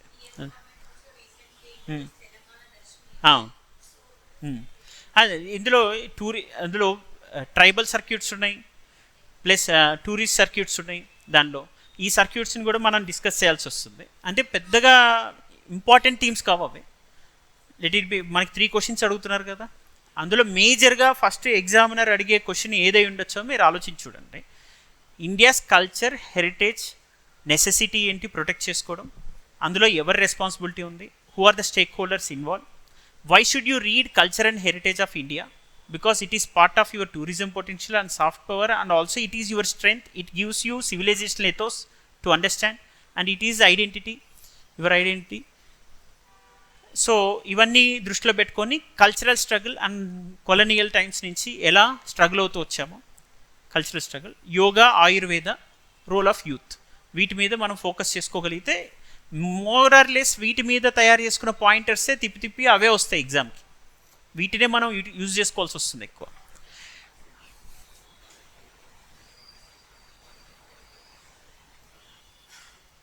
నేను economic growth and justice, okay, human resource, contemporary dynamics and developments in science and టెక్నాలజీలో ఈ total science and technology syllabus అంతా మనకి డెవలప్మెంట్స్ ఇన్ సైన్స్ అండ్ టెక్నాలజీకినే. ఇందులో లిమిటేషన్స్ తక్కువ. ఇక పొద్దున్న లేస్తే అది పొద్దున్న లేస్తే అదే వింటూనే ఉన్నాం. Generative A types and block chain technology and 3D printing, అన్నీ న్యూ ఎమర్జింగ్ టెక్నాలజీస్ అన్నీ కూడా చదవాల్సిన అవసరం ఉంటుంది. అయితే అందులో పొటెన్షియల్ థీమ్స్ ఇక మనం చెప్పక తప్పదు. కానీ టోటల్ ఎస్ఎన్టీ మీద ఒక డాక్యుమెంట్ ఇస్తాను. టోటల్ ఎస్ఎన్టీ, ఫర్ ఎగ్జాంపుల్ మీరు ఏపీపీఎస్సీ ఈ పంచాయతీ పెట్టుకోకుండా ఒక క్వశ్చన్ అడిగింది ఎస్ఎన్టీలో. ఎట్లా అడిగింది లాస్ట్ ఇయర్, ఇప్పుడు ఒకసారి మీకు చదివి వినిపిస్తే చూడండి. Integrating scientific knowledge into everyday decision making, integrating scientific knowledge into everyday decision making అని ప్రతిరోజు మనం తీసుకునే నిర్ణయాలలో మీ శాస్త్రీయ పరిజ్ఞానాన్ని అనువర్తించండి అంటున్నారు. డెసిషన్ మేకింగ్ దాన్ని కోలన్ పెట్టి ఏ నెసెసిటీ ఫర్ సస్టైనబుల్ లివింగ్, అంటే మనం ప్రతిరోజు మన జీవనంలో సైన్స్ని ఇంటిగ్రేట్ చేసుకోవడం అనేది అవసరం అని చెప్తున్నారు. ఫర్ సస్టైనబుల్ లివింగ్ అంటే సుస్థిరమైన జీవనానికి అది అవసరం అంటున్నారు. So a necessity for sustainable living which is necessity integrating scientific knowledge in day to day life అని అడిగి discuss the importance of applying scientific principles in daily choices. Discuss the importance of applying scientific principles in daily life practice daily choices to promote sustainability and address global challenges. అంటే ఇంకా science and technology మొత్తం syllabus తీసి ఇచ్చాడు. అంటే global ఛాలెంజెస్ని address చేయడానికి, సస్టైనబిలిటీని మనం కొనసాగించడానికి, సుస్థిర జీవనాన్ని కొనసాగించడానికి మన దగ్గర ఉన్నటువంటి శాస్త్ర సాంకేతిక పరిజ్ఞానాన్ని ఎలా అనువర్తిస్తాం నిత్య జీవితంలో కూడా మొత్తం కలిపి ఇచ్చాడు. అంటే ఇప్పుడు ఎగ్జామినర్కి కూడా బేసిక్గా మనం ఆలోచిస్తే ఇలానే ఆలోచిస్తారు. మీ చేత ఏం నేర్చుకోవాలనుకుంటున్నారు? మీరు సైన్స్ అండ్ టెక్నాలజీలో మాస్టర్స్ చేయాలని ఆలోచించట్లా. మీ నుంచి ఏం ఎక్స్పెక్ట్ చేస్తారు? Application and fundamentals and thinking competency. How wide, depth and broad your thinking is, that is what. అంటే మీ ఆలోచనలో ఉన్న విస్తృతి, లోతు, దానికి ఉన్నటువంటి ప్రావీణ్యత అండ్ థింకింగ్ కంపిటెన్సీ, వీటిని పరిశీలిస్తారు అంతే. ఎలా అంటే మీ డే టు డే లైఫ్లో సైన్స్ అండ్ టెక్నాలజీని సస్టైనబుల్ లైవ్లీహుడ్కి ఎలా ఇంటిగ్రేట్ చేసుకోవాలి అనేది రాస్తూ, గ్లోబల్గా వస్తున్న ఛాలెంజెస్లో ముఖ్యంగా ఈ క్లైమేట్ మీనేస్ని ఎలా అడ్రస్ చేయాలి ఈ సైన్స్ అండ్ టెక్నాలజీని ఇంటిగ్రేట్ చేస్తూ. అంటే మనం టోటల్గా 3 పేపర్స్ ఉన్నాయి. ఒకవేళ 3 సెక్షన్ అంటే 2 సెక్షన్స్ ఏమో ఎక్స్క్లూజివ్గా technology and also crop science, modern trends ఇందులో ఉంది సెక్షన్ 2లో. ఫస్ట్ దాంట్లోనేమో role and impact of science and technology ఉంది. సో దాన్ని బేస్ చేసుకొని మనం రెండింటిని బేస్ చేసుకొని అట్ ద సేమ్ టైం మళ్ళీ ఎన్విరాన్మెంట్ పేపర్ని కూడా చూసుకుంటే అప్పుడు మనం ఈ ఆన్సర్ చేయడానికి వచ్చేటట్టుగానే ఉంది కదా. So this is what. ఇది దీనికి మోడల్ ఆన్సర్ సపోజ్ రాస్తే ఎలా ఉంటుందో కూడా నేను పోస్ట్ చేస్తాను మీ గ్రూప్లో. జస్ట్ ఒక హింట్ పాయింట్స్ లాగా, ఒక స్ట్రక్చర్ లాగా, ఒక 1000 పదాల్లో మీరు రాస్తే ఎట్లా రాయొచ్చు అనేది ఒక ఫార్మాట్ ఇస్తాను, చూడండి. Science and technology and internet of things, electric vehicles, generative artificial intelligence, AI, artificial intelligence and generative AI. ఈ రెండు డిఫరెంట్ మళ్ళీ సెగ్మెంట్. కొంచెం అడ్వాన్స్మెంట్. ఇప్పుడు నేను ఒక చిన్న టెక్స్ట్ ఇస్తే ఇమేజ్ వచ్చేయడం. ఇప్పుడు మీకు వచ్చేసింది కదా ఏఎస్ఎన్సి, మెటా ఏఐ. వీళ్ళు టూ మచ్ ఉన్నారు వీళ్ళు. ఇప్పుడు నాకు ఇట్లా కొట్టంగానే అట్లా ఇమేజెస్ ఇంకా అంత అడ్వాన్స్ అవబోతుంది ఫ్యూచర్లో. సో టెక్స్ట్ ఇమేజ్గా మారడం ఇమ్మీడియట్లీ ఫ్రాక్షన్ ఆఫ్ సెకండ్స్లో అనేది జనరేటివ్ ఏఐ ఇప్పుడు. నెక్స్ట్ అండ్ ప్రతి దగ్గర మీకు ఒకటి అడిగాను ఇందాకే, role of science and technology అని అడిగితే మీకు ఆన్సర్ రాసుకోండి అన్నాను చూసారా, అదే మనకు అవచ్చు అని. అది ఏపీఎస్సి క్వశ్చన్, ఒకసారి మీరు ఇంటిగ్రేట్ చేసుకోండి. Role of science and technology అని అడిగాను. రోల్ ఎక్కడెక్కడ ఉంటుంది సైన్స్ అండ్ టెక్నాలజీ రోలు? శాస్త్ర సాంకేతికత పాత్ర ఎక్కడెక్కడ ఉంటుంది?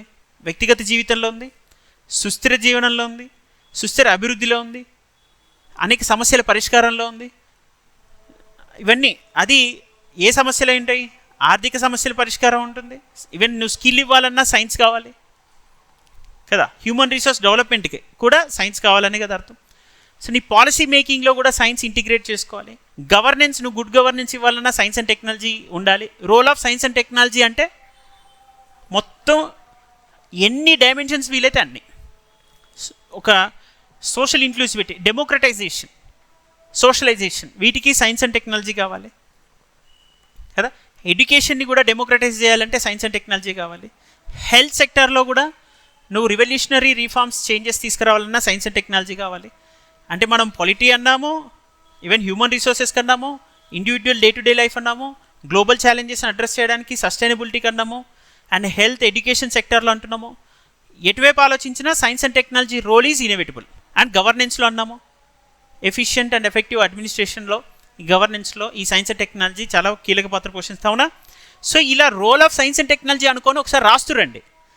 రాసిన ప్రతిదీ మనకి థీమే క్వశ్చన్, రాసిన ప్రతిదీ. అందుకే role of science and technology మీరు ఏదైతే మీరు సొంతంగా రాసుకుంటారో రాసుకోండి. నాకు అనిపించింది నేను రాస్తా, నేను రాసింది మీకు అప్లోడ్ చేస్తా, మీరు రాసుకుంది దానికి యాడ్ చేసుకోండి, సరిపోతుంది. Role of science and technology అంటే సపోజ్ ఇక్కడ రాసింది ఏముందో నేను చూపిస్తాను. సపోజ్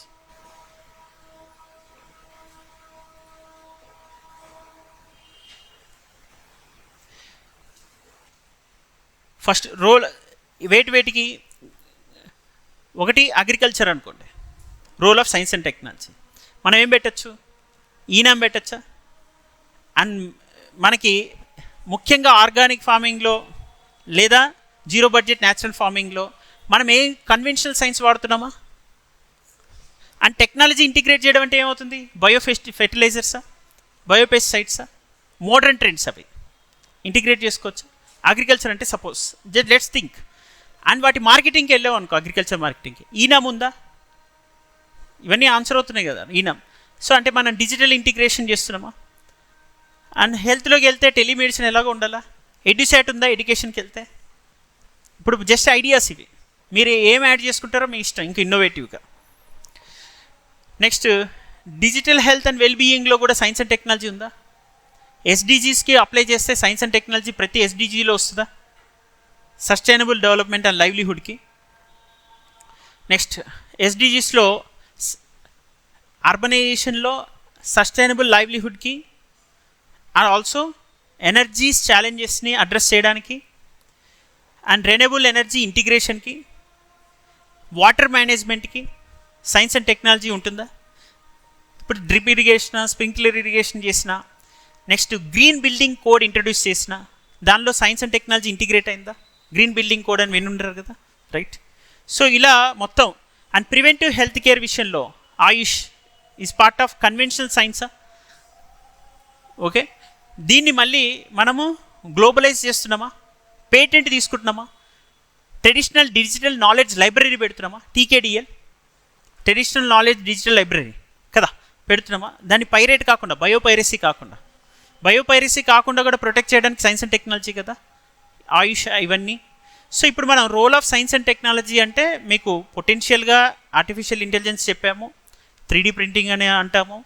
నెక్స్ట్ లేకపోతే స్పెసిఫిక్గా ఇందాక చెప్పిన థీమ్స్ మీరు చూస్తే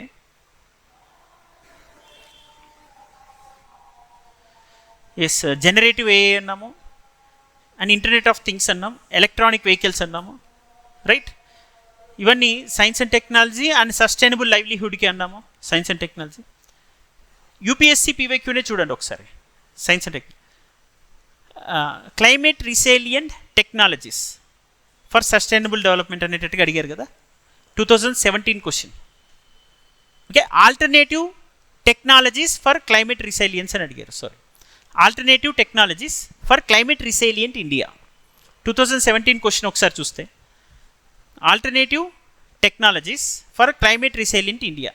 what is alternative? First conventional తెలిస్తేనే కదా ఆల్టర్నేటివ్ చెప్పగలుగుతారు. అంటే క్లాసికల్, ఎమర్జింగ్ సైన్స్, మన ఫస్ట్ యూనిట్ ఉంది కదా, role and impact of science and టెక్నాలజీలో ఫస్ట్ యూనిట్లో ఏముంది? Classical science and emerging new technology. వీటిల్లో emerging new technology alternative technology అని అర్థం. ఎమర్జింగ్ న్యూ టెక్నాలజీస్ దేనికి ఉపయోగపడాలి? క్లైమేట్ రిసిలియంట్ ఇండియాకి హెల్ప్ అవ్వాలి, రైట్? ఇది యూపీఎస్సీ క్వశ్చన్ 2017. దీన్ని బేస్ చేసుకొని మనం క్వశ్చన్స్ ఎలా సెట్ చేయొచ్చో అర్థం చేసుకోండి.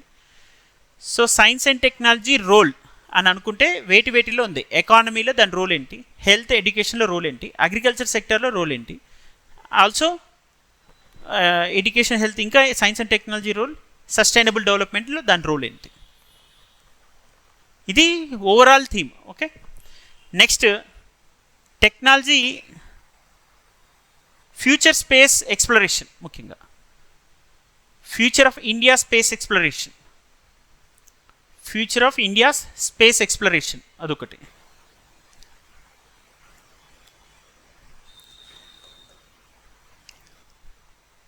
So internet of things, electric vehicles, artificial intelligence, generative artificial intelligence, future of space exploration, the role of science and technology, the role of science and technology. The role of science and technology is very broader in nature, and science and technology for climate resilience. అంటే పర్యావరణ అనుకూల శాస్త్ర సాంకేతికత అనేది ఇక్కడ అడుగుతున్నారు.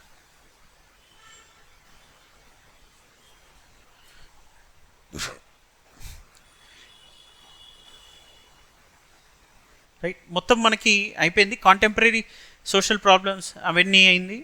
Development in science and technology, dynamics of Indian politics, education, human resource development, historical cultural heritage, issues of economic growth and justice.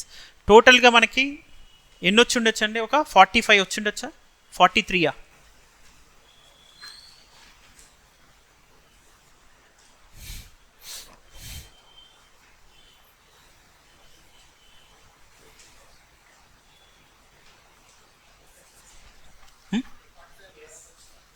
Forty 45 plus 45 above అంటే around 45 to 50 మధ్యలో ఉన్నాయి.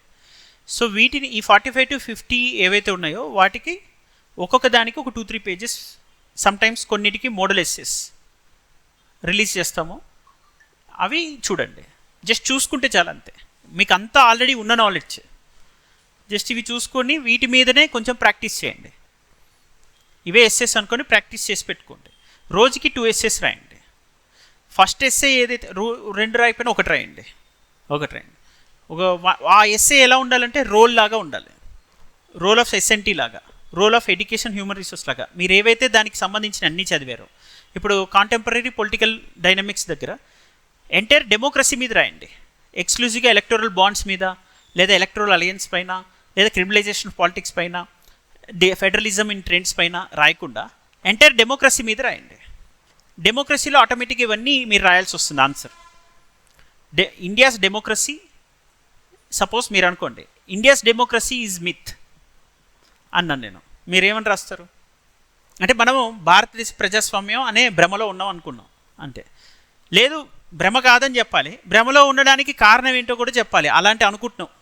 Actually free, fair, transparent electoral practices లేకపోవడం, criminalisation ఉండడం, and వీటిలో crony capitalism చోటు చేసుకోవడం, and devolution of power strengthen ఇంకా అవ్వకపోవడం. 30 years అయింది 73rd 74th constitution amendment act వచ్చి. ఇవన్నీ రాస్తూ వస్తారు. అయినా అవి మిత్కి జస్టిఫై చేసేవి. దాని ఆపోజిట్ ఆర్గ్యుమెంట్స్ కూడా ఇంకెక్కువ రాయాలి.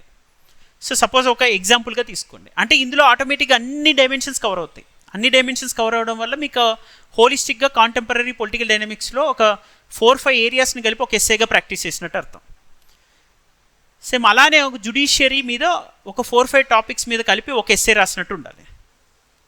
ఇండిపెండెంట్ జుడిషియరీ అన్నాం అనుకోండి, జుడిషియల్ రీఫార్మ్స్ వస్తాయి, జుడిషియల్ ఓవర్ రీచ్ యాక్టివిజం వస్తుంది, అండ్ రీసెంట్ జుడిషియల్ వర్డిక్ట్స్ అన్నీ కూడా మళ్ళీ అందులో ఇంటిగ్రేట్ చేసుకోవాల్సి వస్తుంది. రైట్, నెక్స్ట్ ఇంకోటి చెప్పాను చూడండి మేజర్గా, డెమోక్రసీ ఇది కాకుండా ఈ కోర్స్ రైట్. సో ఇది కంటెంపరీ పొలిటికల్. అలానే సోషల్ ఇష్యూస్ అన్నాం అనుకోండి, ఓవరాల్ సోషల్ ఇష్యూస్ మీద identify the major social issues that the present society is facing, various sections of the society especially facing, and what are the measures to be taken అన్నట్టుగా తీసుకోండి. Present various సెక్షన్స్లో children ఏం face చేస్తున్నారు, women ఏం face చేస్తున్నారు, marginal sections ఏం face చేస్తున్నాయి, tribal communities ఏ ఛాలెంజెస్ ఫేస్ చేస్తున్నాయి వీటిలో, అంటే total society, and old age people ఏం ఫేస్ చేస్తున్నారు. అంటే మొత్తం మీకు నేను ఇచ్చిన థీమ్స్ పాయింటర్స్ అన్నీ కవర్ అవుతాయి. చూసుకోండి ఒకసారి. చైల్డ్ లేబర్ వస్తుంది, ఏజింగ్ పాపులేషన్ వస్తుంది, ఇప్పుడు ప్రజెంట్ విమెన్కి సంబంధించిన ఇష్యూస్ వస్తాయి, మార్జినల్ సెక్షన్స్ అన్నీ వస్తాయి, షెడ్యూల్ క్యాస్ట్, ట్రైబ్స్ ఇవన్నీ. సో అలా ఒక బ్రాడ్గా రాసుకుంటూ రండి. బ్రాడ్గా రాసే ఎస్సేనే ఇంకొంచెం ఎలాబరేట్గా రాయండి. రాస్తే మీకు అన్ని ఎస్సేస్ కవర్ అవుతాయి థిమాటిక్గా. Role of science and technology అని రాయండి. లాస్ట్ ఇయర్ ఏపీపీఎస్సీ క్వశ్చన్ తీసుకొని రాయండి. మొత్తం మీకు ఇచ్చిన పాయింటర్స్ని అక్కడ అప్లై చేసి రాయండి. అప్లై చేసి రాస్తే మొత్తం ఏ ఏరియా మీద క్వశ్చన్ ఇచ్చినా సరే నేను రాయగలనని కాన్ఫిడెన్స్ వస్తుంది. అలానే సస్టైనబిలిటీకి మళ్ళీ సైన్స్ అండ్ టెక్నాలజీకి ఇంటిగ్రేట్ చేసి ఒక ఎస్సే ఇస్తాను, అది రాయండి, సరిపోతుంది. ఇలా డైలీ ఒక ఎస్సే మీద బ్రాడ్ థీమ్ తీసుకొని ఆ బ్రాడ్ థీమ్లో సబ్ థీమ్స్ అన్నీ ఇంటిగ్రేట్ చేస్తూ ఆన్సర్ రాయండి. మీ బ్రెయిన్ స్టార్మింగ్కి ఈజీ అవుతుంది మెయిన్ ఎస్సే రాసే టైంకి. అర్థమైంది కదా, బ్రాడ్ థీమ్ ఏది, సబ్ థీమ్స్ ఏవని. రైట్, ఆల్ ద బెస్ట్ అండి.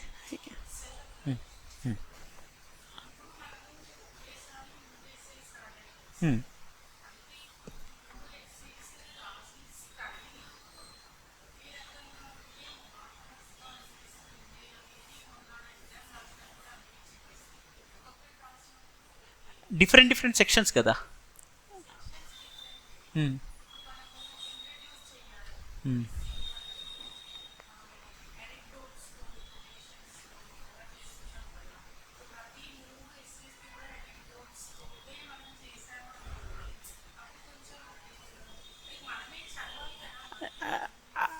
అంటే ఎప్పుడైనా సరే ఎస్సే ఆర్గానిక్గా ఉండాలి, న్యాచురల్ ఫ్లో ఉండాలి. కంపల్సరీ అనెక్డోట్ అనే ఆర్టిఫిషియల్ ఇంపోజిషన్ ఉండకూడదు. Anecdote should be as natural as your expression. అంతే కంపల్సరీ అనెక్డోట్స్తోనే అన్నీ తీసుకెళ్తే అది న్యాచురల్గా లేదు, కుక్కుడు ఇన్ఫర్మేషన్ లాగా అనిపించే అవకాశం కూడా ఉండొచ్చు.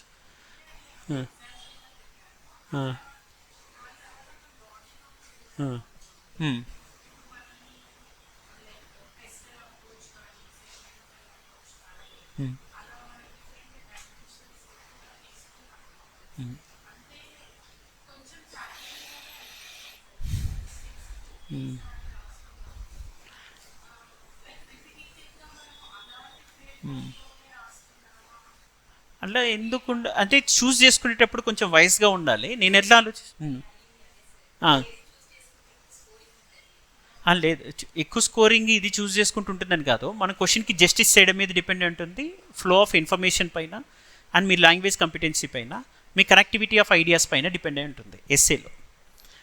ఓకే, చూజ్ అనేది నేను ఎలా అంటున్నా, ఇప్పుడు మీరు ఎస్ఏ చైల్డ్ లేబర్ తీసుకున్నారు, ఇక్కడ ఫెడరలిజం ట్రెండ్స్ తీసుకున్నారు, అది సోషల్ ఇష్యూ, ఇది పొలిటికల్. ఈ రెండింటికి అసలు ఓరియంటేషన్ సంబంధమే లేదు కదా. మీరు ఎక్కడ డిస్ప్యూట్ ఫేస్ చేస్తారు అక్కడ మీరు రాసే విధానంలో? అక్కడ ఫెడరలిజం ట్రెండ్స్ ఎలా ఉన్నాయంటే అక్కడ అనెక్డోట్ రాయాల్సిన అవసరం లేదు కదా మీరు చూస్ చేసుకున్నప్పుడు కూడా. ఎందుకంటే సెవరల్ టైమ్స్ చదివిన ఏరియాస్ కదా అవి, చదివిన వాటిని మనం ఎక్కువ తీసుకుంటే జస్టిస్ బాగా చేయగలుగుతాం వాటిని. సో ఇంకొకటి, సపోజ్ మీరు అన్నారు overall science and technology overall role of education అని తీసుకున్నారనుకోండి, ఒకవేళ ఆ పర్స్పెక్టివ్లో కూడా అక్కడ కూడా అనెక్డోట్స్ని ఎందుకు రాస్తారు? అనెక్డోట్స్ డిఫరెంట్ సెక్టర్స్లో ఎడ్యుకేషన్ సెక్టర్ ఎలా కాంట్రిబ్యూట్ చేస్తుంది, హ్యూమన్ రిసోర్స్ ఎలా కాంట్రిబ్యూట్ చేస్తుంది అని రాస్తున్నారు కదా. సైన్స్ అండ్ టెక్నాలజీ కాంట్రిబ్యూషన్ అనేది ఎలా ఉంటుంది? ఎగ్జాంపుల్స్ ఎక్కువ ఉంటాయి. హ్యూమన్ రిసోర్స్ డెవలప్మెంట్లో పాలసీస్ అండ్ స్కీమ్స్ ఎక్కువ ఉంటాయి. రీసెంట్ ఇన్నోవేషన్స్ ఇక్కడ ఎక్కువ వస్తాయి కదా. ఓకే, అగ్రికల్చర్ అవునా?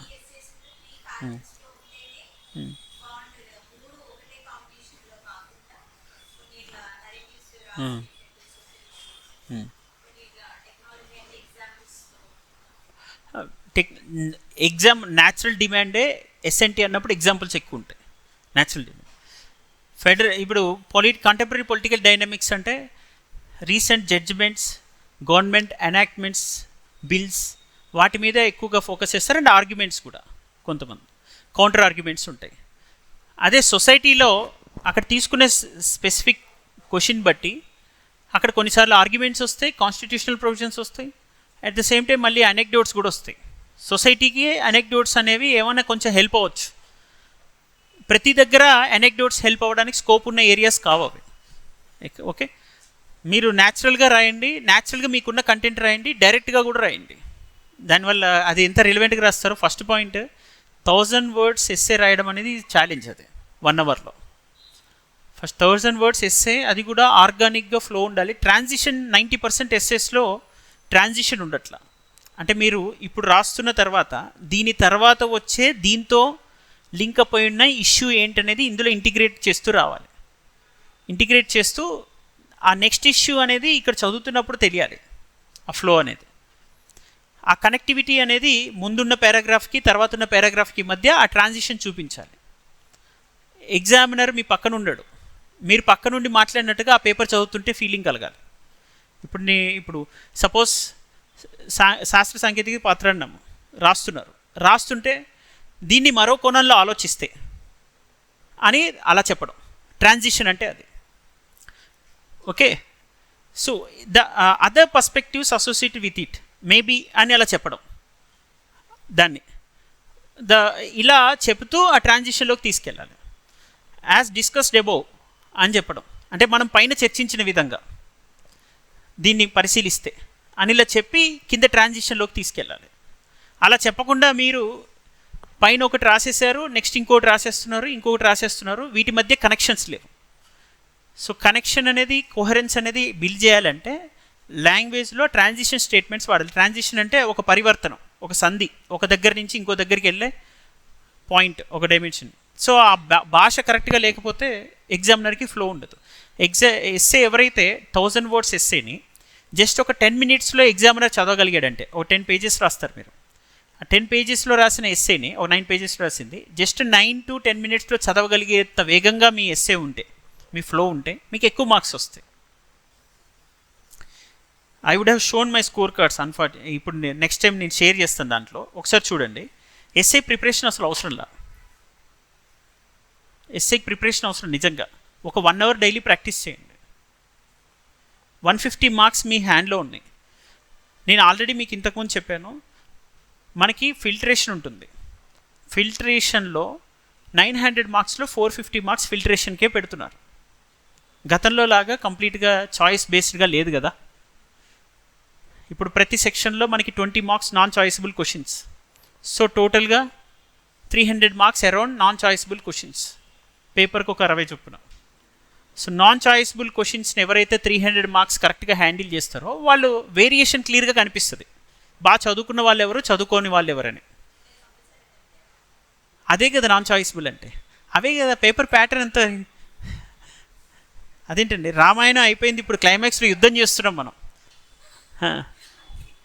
సో ఇప్పుడు దాన్ని నాన్ చాయిసబుల్ క్వశ్చన్ అని అన్నప్పుడు ఎవరైతే మినిమం 50% మార్క్స్ తెచ్చుకోగలుగుతారో వాళ్ళు డెఫినెట్లీ సమ్టైమ్స్ టాప్ 10లో ఉన్న ఆశ్చర్యపోకర్లా. అందరూ అవి రాయలేరు, అవి రాయగలిగిన కేపబిలిటీ ఉన్న వాళ్ళే కొడతారు. లాస్ట్ 6 months కరెంట్ అఫైర్స్ మేము పోస్ట్ చేస్తాం, జస్ట్ ఇండెక్స్ చూసుకోండి చాలు. ఇండెక్సే చూడండి, ఇప్పుడు ఏం కొత్తగా చదవకండి. ఇండెక్స్లో మీకు ఇంపార్టెంట్ ఏరియాస్ ఏవో తెలుస్తాయి. సపోజ్ మీ RRR మెయిన్స్ గ్రూప్లో నేను పోస్ట్ చేశాను, ఎకానమీ అనే టాపిక్ చూస్తే ఫిబ్రవరి నుంచి ఆగస్టు మధ్యలో జరిగిన ఎకానమీ టాపిక్స్ ఇవి. ఒకసారి చూస్తే ఎంఎస్పి అండ్ WTO ఛాలెంజెస్ అని వచ్చింది ఫిబ్రవరిలో సపోజ్. నెక్స్ట్ మార్చిలో పబ్లిక్ ఫుడ్ స్టాక్ ఇష్యూ అని వస్తుంది and WTO, public food stock issue and WTO.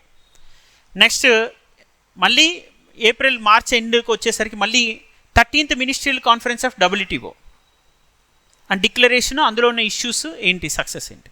అంటే ఇందులో ఏముంది, మనకి గ్రూప్ 1కి సంబంధించి impact of liberalisation, privatisation, globalisation చదువుతున్నప్పుడు అందులో ఇంపాక్ట్లో ప్రధానంగా ఏముంటుంది మనకి, ఇంపాక్ట్ లిబరలైజేషన్లో ఏదైనా LPG వల్ల లిబరేషన్లో WTOతో ఉన్న డిస్ప్యూట్స్ గురించి మెన్షన్ చేయాల్సి వస్తే ఒక ఎగ్జాంపుల్గా కానీ, లేదా ఒరిజినల్ క్వశ్చన్గానే ఇస్తే, అది నాన్ చాయిసబుల్కి ఇస్తే ఎవరు రాయగలుగుతారు, బేసిక్ అప్డేషన్ ఉన్నవాళ్ళు. Recent 13th ministerial conference of WTO has mentioned about issues of subsidies in the third world countries. అంటే మనకి థర్డ్ వరల్డ్ కంట్రీస్లో ఈ సబ్సిడీస్ కోణంలో ఏం చేస్తున్నారు, ట్రేడ్ డిస్టార్షన్ చేస్తున్నారు. అంటే వ్యాపార ఒప్పందాలను ఒక పద్ధతిగా కొనసాగించట్లేదు, ఇష్టం వచ్చినట్టుగా వీళ్ళు సబ్సిడీలు ఇచ్చేస్తున్నారు. దానివల్ల కాంపిటేటివ్ స్పిరిట్ లేదనేది వాళ్ళ బాధ. సపోజ్ ఒక ఎగ్జాంపుల్కి ఎవరైతే బేసిక్గా మెన్షన్ చేసి మినిమం రాయగలుగుతారో వాళ్ళకి ఒక ½ మార్క్ ఎక్కువ ఉంటుంది. మీరు చేసిందల్లా ఏం లేదు, ఇప్పుడు చేసింది ఏంటిది, ఇండెక్స్ మాత్రమే చూశారు, ఇండెక్స్.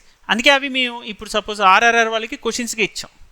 MSP విషయంలో ఉన్న సమస్య అది అగ్రికల్చర్ ఫార్మర్స్కి. సో ఇప్పుడు అలానే ఇందులో ఏమేమి రిపీట్ అవుతున్నాయి, suppose 90 years of establishment of RBI. So banking sector reforms, RBI monetary policy, money supply issues వచ్చినప్పుడు RBI ఫంక్షన్స్ అండ్ రెగ్యులేషన్ ఏంటి, RBI ఎస్టాబ్లిష్ అయింది, సక్సెస్ ఆ ఫెయిల్యూరా, ఇంకా ఏం రిఫార్మ్స్ తీసుకురావాలి, ఇప్పుడు రోజుకి వచ్చిన వాటిల్లో ఏమన్నా గ్యాప్స్ ఉన్నాయా, ఎట్లా అడ్రస్ చేయాలి, ఇదే కదా బేసిక్గా. ఒకసారి జస్ట్ చూసుకుంటే చాలు కదా, మీ స్టాటిక్ నోట్సే చూసుకోవచ్చు.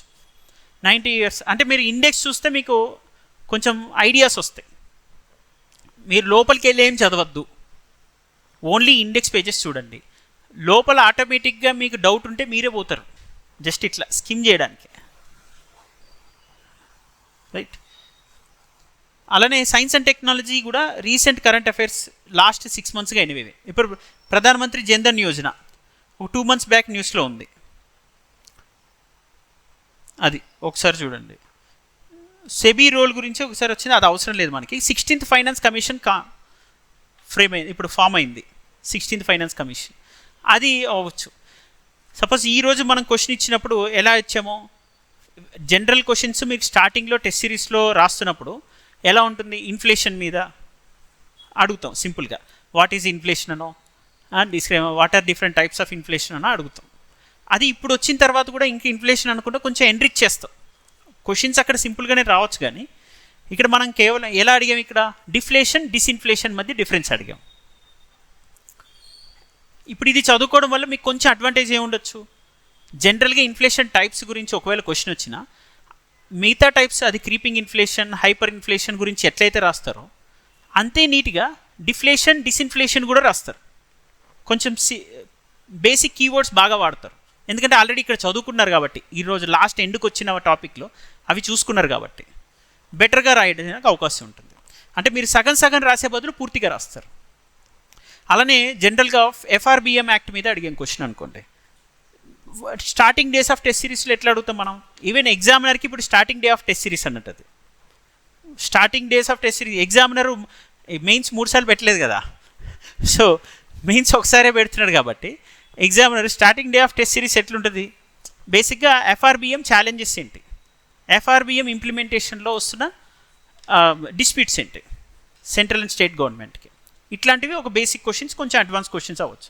అదే యూపీఎస్సీ పర్స్పెక్టివ్లో ఆలోచించి కొంచెం క్వశ్చన్ అడిగాం అనుకోండి, ఇయర్ అడిగినట్టుగా లేకపోతే లాస్ట్ ఇయర్ అయినా, FRBM డైరెక్ట్ అడగకుండా explain the concept of fiscal consolidation అని అడిగాం. అది FRBMే actually, question is FRBM only, but explain the concept of fiscal consolidation and its importance in the Indian context. అంటే కొంచెం ఫిజికల్ కన్సల్టేషన్లో ఓవరాల్ బ్రాడ్ ఐడియా అనేది ఇచ్చిన తర్వాత FRBMని ఎంఫసైజ్ చేయాల్సి వస్తుంది ఎగ్జాంపుల్గా కదా. So fiscal key dimensions of fiscal consultation in India with suitable examples of measure, ఇది యూపీఎస్సీ PYQ రైట్. సో ఇప్పుడు మనకి ఆల్రెడీ ఫిజికల్ కన్సల్టేషన్ అనేది టాపిక్ ఇప్పుడు మీకు పోస్ట్ చేసిన దాంట్లో అది కరెంట్ ఇష్యూస్లో డిస్కషన్లో ఉండే, మీకు ఫస్ట్ టాపిక్ అక్కడ ఆ డాక్యుమెంట్ మీ గ్రూప్లో పోస్ట్ చేసి చూస్తే ఫిజికల్ కన్సల్టేషన్ ఇన్ ఇండియా అని ఉంది. అంటే ఎప్పుడు కూడా ఈ ఛాలెంజెస్ ఉంటాయి ఎవరెవరి మధ్య, స్టేట్కి సెంటర్కి మధ్య, ఈ ఫిజికల్ కన్సల్టేషన్ దాని గురించి అడిగారు. ఓకే, డైరెక్ట్గా అడిగిన క్వశ్చన్స్ కాకుండా కొంచెం ఇండైరెక్ట్గా అడిగినవి కూడా మీకు హెల్ప్ అవుతాయని అనుకుంటున్నాము. ఈ కీ పాయింట్స్ రిలీజ్ చేస్తాను ఎస్ఏ పైన. ఫర్దర్గా ఏమైనా డౌట్స్ ఉన్నా కూడా మీరు పోస్ట్ చేయండి, మెసేజ్ చేయండి, దాని మీద ఇంకొంచెం రీసెర్చ్ చేసి ఏదైనా అవుట్పుట్ ఇవ్వడానికి ట్రై చేద్దాం.